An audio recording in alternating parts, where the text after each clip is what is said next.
I wish that I could talk about Alexandria Ocasio-Cortez for pretty much every story, but there are other incredibly important things in the news. In fact, there are other incredibly important leftist victories in the news, this time out of Mexico. You know, the country that's sending us their criminals and rapists, and some, I assume, are good people. Yeah, that's the country. Well, obviously that was a reference to Donald Trump's vulgar and offensive rhetoric towards Mexico and the immigrants that come to America from there. I wasn't the one saying it, don't worry. And the ultra-right racist language didn't sit too well with the people of Mexico. In fact, ultra-right policies aren't sitting too well with the people of Mexico because they just elected a true progressive, a populist leftist to lead their country, Manuel Lopez Obrador. As votes were tallied Monday following a historic election, Manuel Lopez Obrador appeared close to gaining control of Congress as well as the presidency, a resounding mandate for the country's first leftist leader in decades. Lopez Obrador won more than 50% of the vote, the most in the history of Mexico's multi-party democracy, according to incomplete returns. The electoral results will give him broad power to reshape public policy, which has largely been set by pro-American, free market-oriented politicians in recent decades.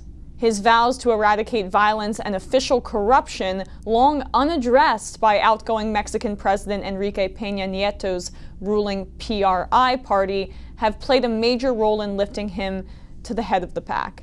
But his pledge to defend Mexicans from Trump, coupled with his nationalistic rhetoric, has also bolstered his standing with Mexican voters. He has pledged to increase subsidies to the elderly and people with disabilities, provide scholarships to students, and re-examine a 2013 restructuring to liberalize Mexico's state-run oil industry.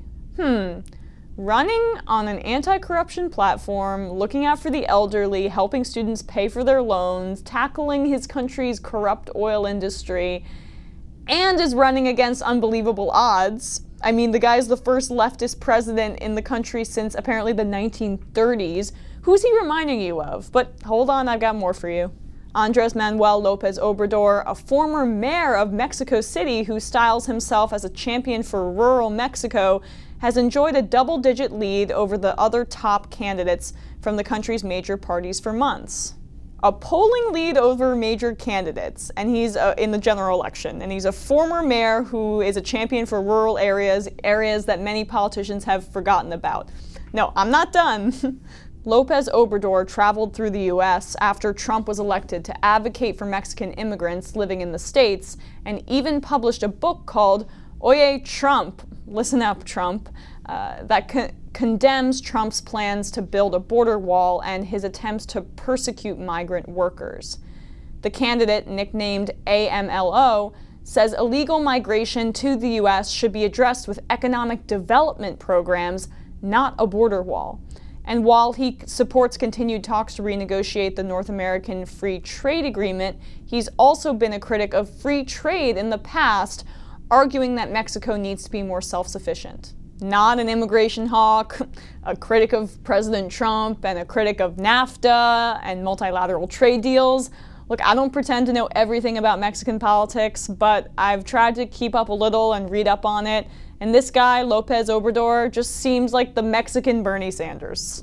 Straight up. That's obviously what I was hinting at, so I hope you got that part already, or my jokes aren't that good.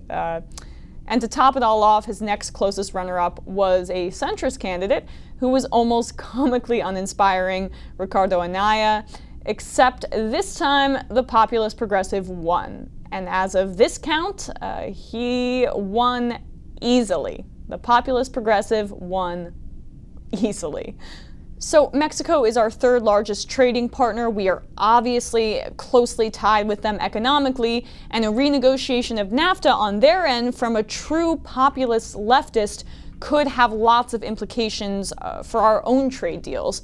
Trump, during the campaign, had constantly said that NAFTA was a disaster and that it needed to be renegotiated, but he's done absolutely nothing to make good on that promise. In fact, he just kicked the can down the road yet again. NAFTA, I could sign it tomorrow, but I'm not happy with it. I want to make it more fair. Okay, I want to make. You can't do NAFTA before the midterms. I want to wait till after the election. You're going to have an election. It's going to be very interesting. I have a feeling he's going to be fine. And the reason is because if they're not fine, I'm going to tax their cars coming into America.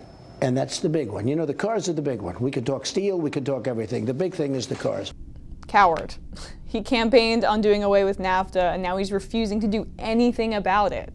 Why? Because he doesn't really know what he's talking about. And all of that was just rhetoric on the campaign trail to appeal to voters. And the corporatist swamp that fills his cabinet and the rest of the Republicans in Congress don't want NAFTA gone. It enriches the corporations that donate to their campaigns. But now that there's a strong leftist in Mexico, can a renegotiation actually get done?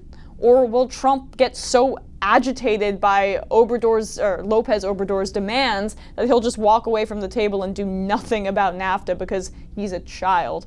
You know, only time will tell. But I'd like to add one more wrinkle to this exciting story.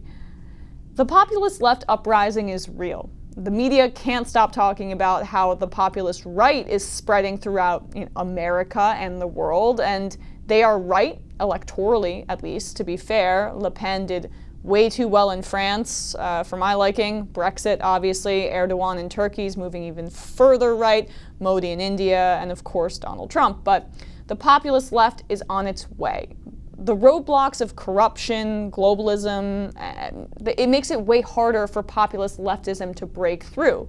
But Bernie Sanders' popularity, and of course the Ocasio-Cortez election as a continuation of that popularity, Jeremy Corbyn in the UK, in addition to this news out of Mexico, it shows us that the populist left is on the rise. And in my opinion, that's very, very good news.